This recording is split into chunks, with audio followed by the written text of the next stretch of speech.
Alors, une création Mythos, ça veut dire que la première du spectacle se jouera à Mythos.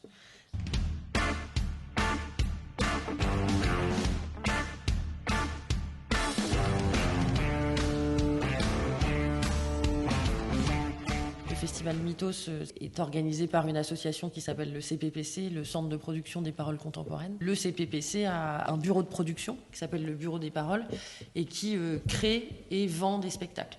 Quand je vous disais que l'association CPPC avec le Bureau des paroles accompagnait des artistes tout au long de l'année, bien souvent, 2 ans avant, l'artiste a une idée ou nous-mêmes on peut passer une commande et puis on va chercher des partenaires pour pouvoir créer le spectacle. Ce sont que des rencontres. Alors si je parle du théâtre, je vais chercher des choses, mais c'est pas tant d'aller chercher des choses, c'est vraiment au gré des rencontres. C'est vraiment des questions de réseau. Depuis 25 ans maintenant, on a des fidélités, des fortes fidélités avec les artistes qui nous font rencontrer aussi d'autres artistes.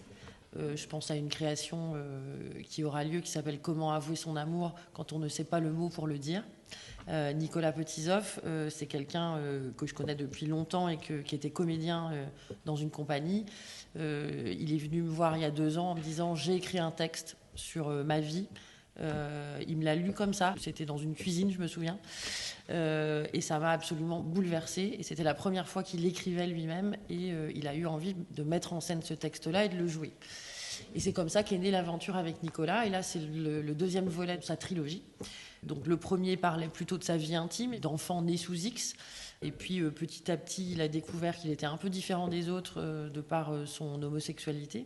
Et donc le deuxième spectacle va traiter à partir d'un état de fait sur 3 personnes qui sont homosexuelles. C'est un prétexte à parler d'amour et à parler de différence et de se dire comment est-ce qu'aujourd'hui on peut de toute façon vivre ensemble et accepter les différences. Donc là, avec Nicolas, il est en résidence juste avant le festival, à Vitré, et puis il viendra au Théâtre L'Air Libre faire sa première représentation. Donc c'est un moment toujours assez excitant, puisque les spectacles ont besoin du public aussi. Donc il y a quelque chose d'un peu... oui, d'un peu périlleux pour tout le monde, mais c'est aussi un moment magique, parce que bien souvent, ça fonctionne quand même. Et là, je le sais, parce que j'ai vu quelques sorties de résidence encore la semaine dernière, et ils sont déjà assez prêts. Donc, on a 2 créations Mythos cette année, avec Berthe Nassi, qui va faire appel à 15 bénévoles de 60 ans, et ils vont travailler, ça s'appelle The Beginning, et ils vont travailler sur les débuts de quelque chose. Le départ d'une histoire amoureuse, le début de la vie, le commencement. C'est pour ça que ça s'appelle The Beginning, mais c'est aussi pour ça qu'ils veulent travailler avec des personnes plus âgées, prendre ce contre-pied-là. Et donc toute la semaine de Mythos, ils vont travailler avec ces 15 personnes et ils sortiront la création les jeudis et vendredis du festival. Un de mes coups de cœur qui s'appelle Laure Quatrain, la Dude Compagnie avec le spectacle Hall 21-22. C'est un spectacle que nous allons présenter au Festival d'Avignon pendant un mois l'été prochain. Et Hall 21-22, c'est un spectacle qui a été fait à partir d'un collectage d'étudiants à l'université Rennes 2 pendant le confinement. Elle est partie d'un poème assez célèbre qui s'appelle Hall d'Allen Ginsberg, qui donc en gros ça s'est passé dans les années 70, c'était un peu l'équivalent d'une révolution étudiante dans les années 70. Et elle a fait ce parallèle, en tout cas, avec la situation qu'on vit aujourd'hui, que les étudiants ont vécu. Et du coup, à la manière de Hall, elle a écrit, à partir des paroles des étudiants, elle a écrit tout un poème d'1 heure avec un musicien au plateau, en live.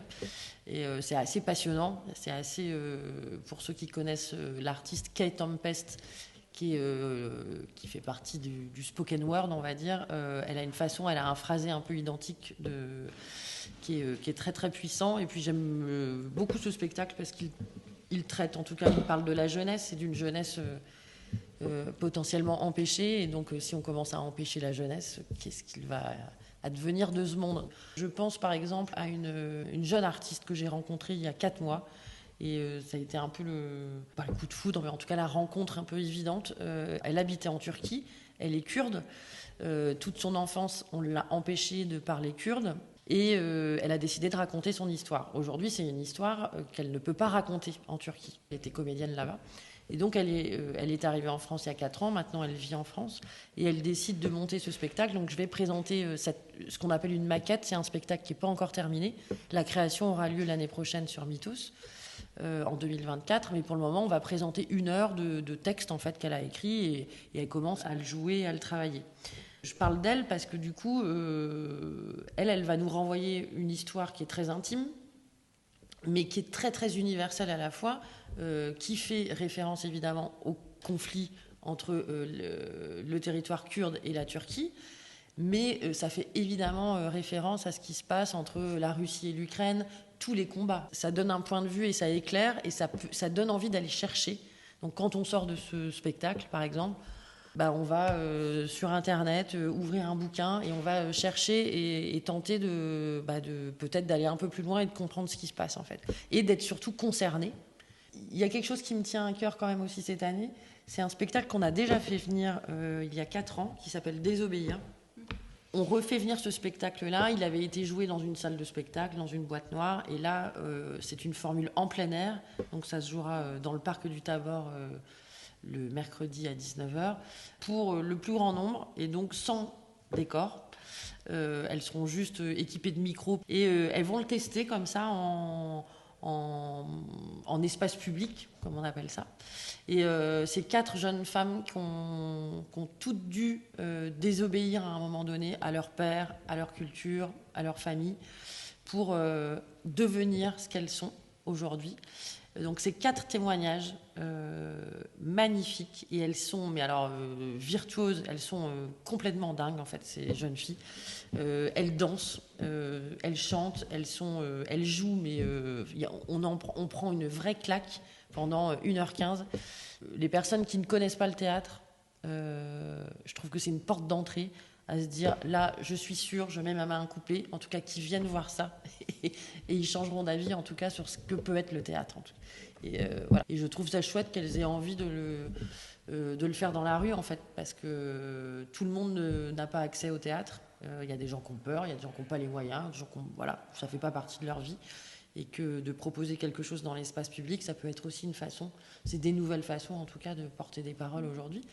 Donc ça, je suis vraiment ravie. Donc ça, c'est un gros coup de cœur.